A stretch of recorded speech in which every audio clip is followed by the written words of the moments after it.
ინგლისურ ენაში გარკვეული იდიომა ხო იცით რა არის? ინგლისურ ენაში გარკვეული იდიომა აღნიშნავს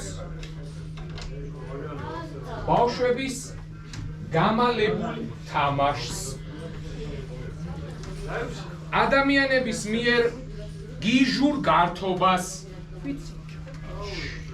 კედლებზე ასვლას, ყირაზე გადასვლას. იხდით ხო?